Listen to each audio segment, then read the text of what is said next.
Mga kabisnes naming minamahal, makikisuyo po kami. Naglalambing po kami sa inyo. Kung maaari po sana ay pakisuportahan natin Taong Gala. Pakisuportahan po natin Taong Gala. Analisa Reality Vlog. Analisa Reality Vlog. Anime Reactors TV. Anime Reactors TV. Alminda Cariaga Mix Vlog. Alminda Cariaga Mix Vlog. Ma'am Fleurs Channel. Ma'am Fleurs Channel. PLC Katangay Vlog. PLC Katangay Vlog. Kalingap Turak. Kalingap Turak. Alright? Alright. Bira! Business baka samantalahin ko itong pagkakataon na to. Kung po pwede po sana, lalambing ako sa inyo. Supportahan niyo po yung Anime Reactors TV. Solid ka business po yan. Tapos ano po kasi siya, bedridden na po mga ka-business. So sa pamamagitan ng pagbablog, awa ng Diyos nga, na-monetize na siya. Nagkakaroon siya ng kaunting revenue. Kaya maliliit lang kasi yung views niya. Baka pwede po suportahan natin si Anime Reactors TV. Yan. Pero bedridden na po siya. Kaya mapapansin nyo yung at least na mukha niya, pinapakita niya. Cartoon character. Suportahan po natin yan, Anime Reactors TV.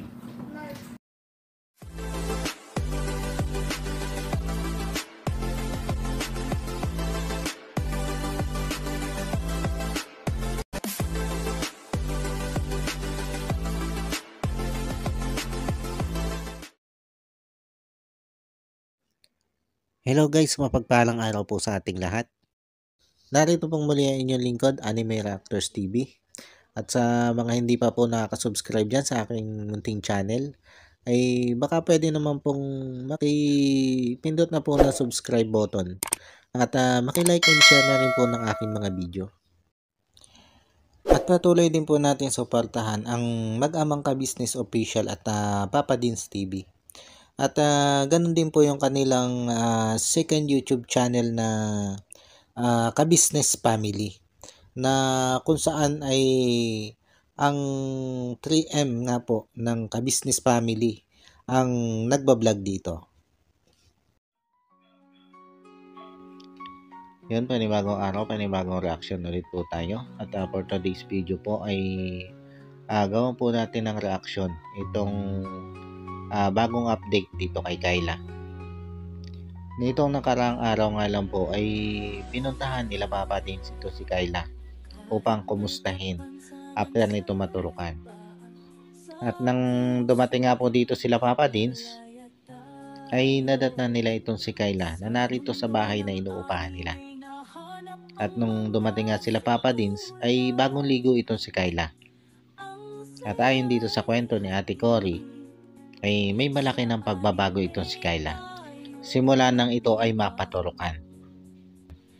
Matagal na rin daw ito hindi nag-aalis dito sa bahay nila at hindi na rin ito natutulog doon sa kubo.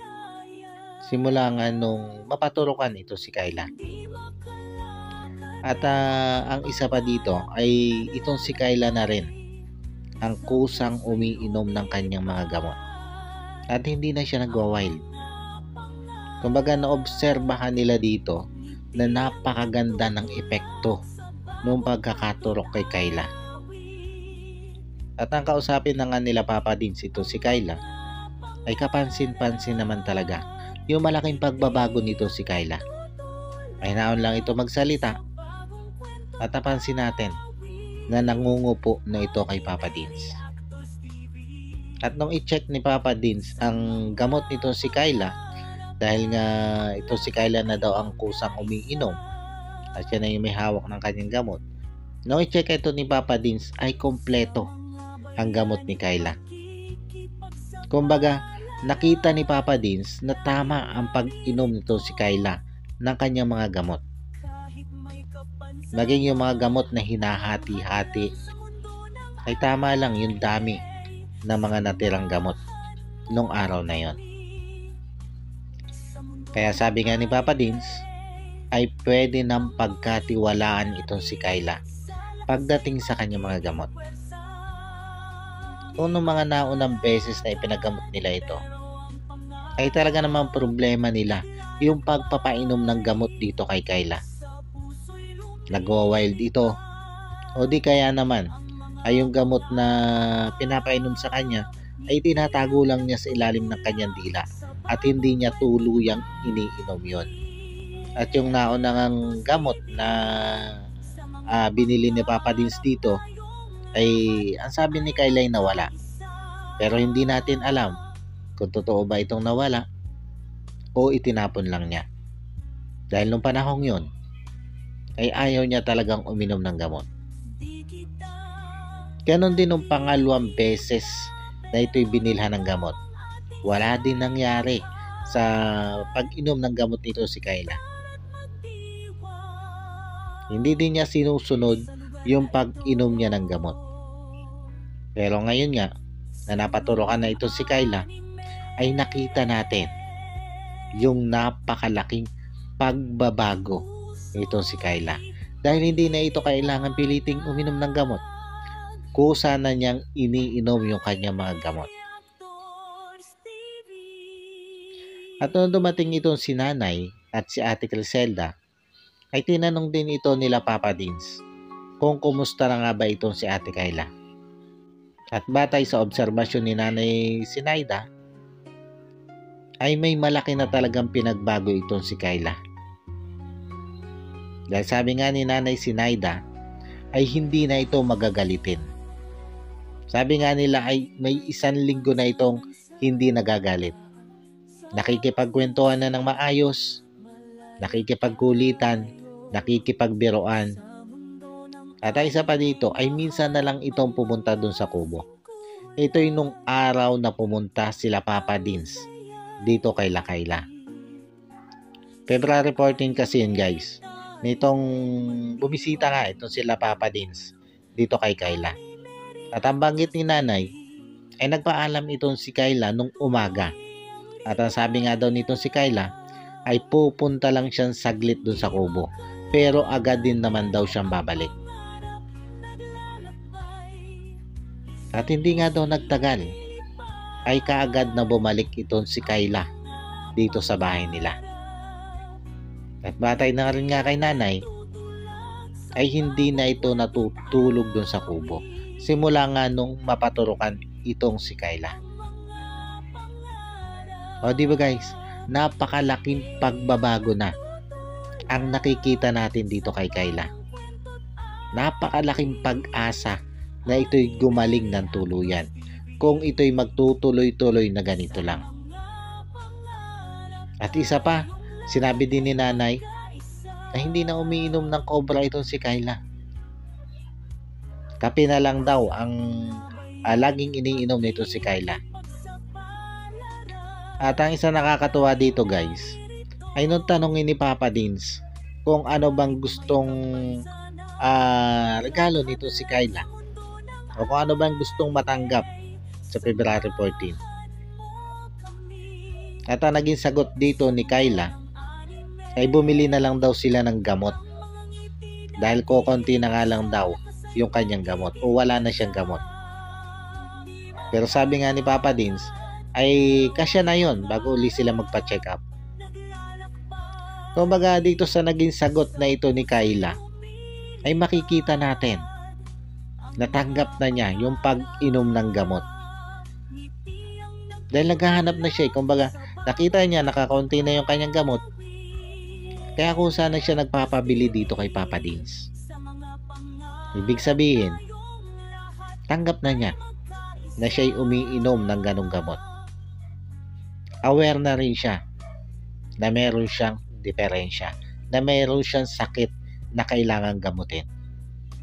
Ito naman kasi yung importante dito guys yung matanggap ni Kyla na may kailangang gamutin sa kanya. Sa pamamagitan kasi nito ay matutulungan niya ang kanyang sarili para siya gumaling. At isa pa guys, nung tanongin ito ni Papa Dins kung ano bang balak nitong si Kyla pag siya gumaling na. Sabi ni Kyla ay balak niyang magtrabaho ulit doon sa patahian para magtitrim ng mga damit. Kumbaga nandun na yung balak niya. Nandun na yung plano niya. Nagpaplano na ulit siya para sa buhay niya. At magandang pangitain ito guys. Para dito kay Kyla. Dahil kung dati, ang gusto lang niya ay mangalakal para malibang, ngayon nag-iisip na ulit siya na magtrabaho. Bagamat hindi pa pwede. Dahil alam naman natin na hindi pa ganun ka-stable yung kondisyon ni Kyla. Dahil isang beses pa nga ito napaturukan eh. At nakikita din naman natin na hindi pa ganun siya ka-stable. Kailangan pa talaga siyang gamutin. Pero ang maganda dito ay may mga ganito na siyang plano.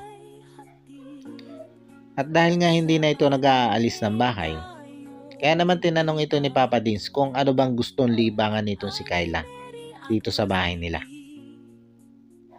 At ang napagkasunduan nila ay isang television. Dahil yung television nga daw doon ay sira na. Maging yung mga inialok kay Nanay Sinaida ng mga television ay sira na rin daw. Kaya naman sabi ni Papa Dins ay sige, gagawa siya ng paraan para magkaroon ng TV ito sila Kyla na libangan para tuluyan nang hindi mag-aalis ito si Kyla dito sa bahay. At meron nga din palang napansin dito si Papa Dins kay Kyla na napansin ni Papa Dins na conscious na ito si Kyla sa kanyang sarili. Dahil nga daw doon sa isang vlog na kung saan ay bahagi ng teleserye nito si Boogie at nito si Ate Cory, ay nahagip ng camera itong si Kyla. At sa pagkahagip kay Kyla ng camera, ay napansin agad ni Papa Dins na nagsalipot ng damit itong si Kyla. Nagtabon siya ng kanyang sarili. At kung dati ay wala itong pakailam sa kanyang sarili, kahit maraming tao, andyan ang pabuka-buka kayan, wala siyang pakialam kung siya'y makitaan. Pero ngayon, nakikita natin na nagiging masinop na siya sa kanyang sarili. At isa ito sa magandang pangitain na ito si Kyla ay may malaki ng pagbabago.